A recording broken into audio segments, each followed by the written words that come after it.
Hello, YouTube. My name is Plazukas, and these are the 5 things that need to change in Destiny Rise. And yes, there are more, and technically, any of these are subjective to my opinion. So if you don't agree, then please sound off in the comments. Otherwise, let's get into the list right now. Number 5, shifting gates. Shifting gates since launch was a huge improvement to the Gambit system, but after a week of the player base settling into the content and then having the game open up for other things and other end game activities, it has literally decreased in population since then to the point now where you are most likely going to go up against 50% of bots within the system that allows or that generates bots after a certain period that you wait on the queue. There are a couple things that need to be addressed here. Either remove the system for bots at a certain rank. So when you get to like maybe Associate 1 or later, maybe Professor, there are no more bots. Or you're going to have to lower the player base from 18 to 12 to 8 to 6. Whatever it is that you deem based on the population is going to be able to be filled in an adequate amount of time. You could also limit this mode like you do the Iron Bar to certain days of the week, maybe Monday, Wednesday, Friday, so that when it is available, people feel like it's important to actually progress. Another aspect of this that you could improve on, as well with most other different rewards, is essentially offering more rewards.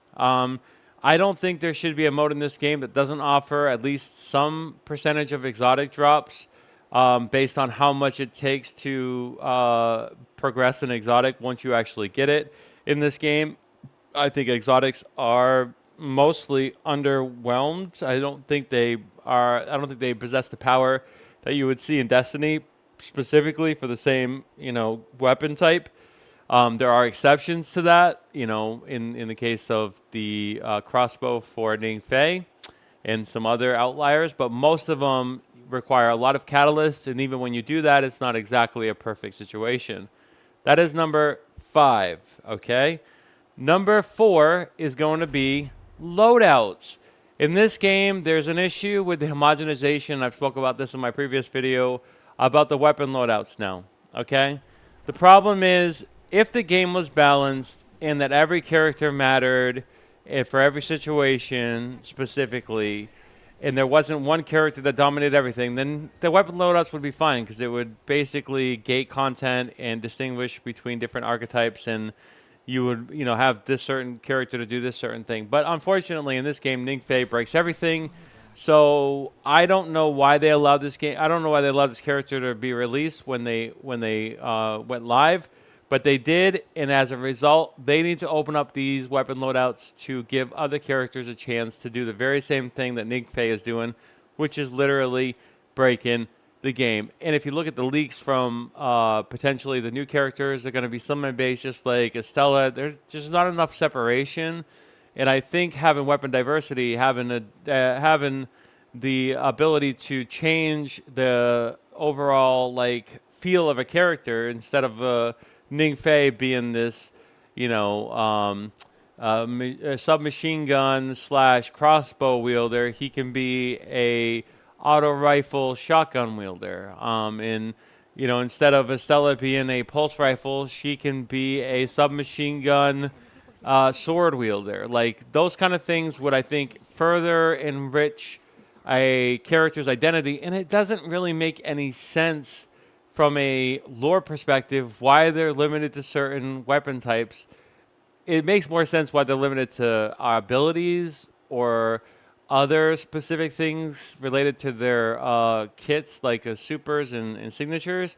But as far as character loadouts, it actually is antithetical to the lore of Destiny. So I think they need to open this up sooner rather than later. The third thing that needs to be changed in this game is the thing that's been talked about since the beginning, since the launch of the game. And I will admit that we either need more of it, it needs to refresh throughout the day, or there needs to be more basic rewards for grinding. Pinnacle energy. Pinnacle energy in this game is extremely limited. I literally spent all of my energy doing chaos because I still use it for artifacts. Okay, go ahead and say it's inefficient, but that extra 6% drop rate, I really don't want to grind out for 20 hours to get some artifacts with a 3% chance. I would rather take the higher chance and hopefully get a better artifact in the process. But it took me 5 minutes to go through a chaos run and to expend all my energy. There's other ways to obviously play the game and have basic rewards, but in essence, these rewards um, are so restrictive and not at all.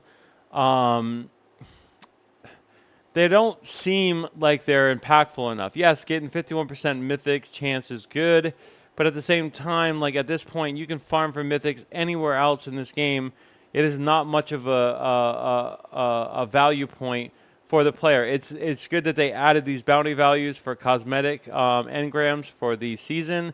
Obviously, that I'll speak to that in the next one. But yeah, there are some good things about the basic rewards, and depending on which one you go to, it is better for some than for others. Like if you go to the Gauntlet Onslaught, you still have a 1.3% chance to get an exotic, which is a better drop rate, obviously. And then there's other advantages here with some other materials. But this should be expanded upon.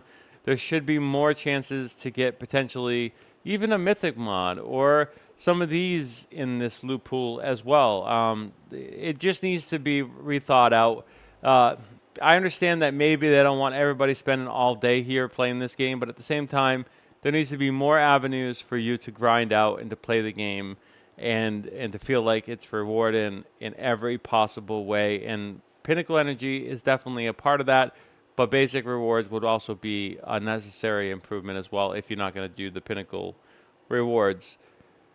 Number 4, seasonal identity. I cannot tell you how many people felt like there was really nothing that changed after Season 1 from Season of Preparation, and that's because this game didn't have really any identity at all.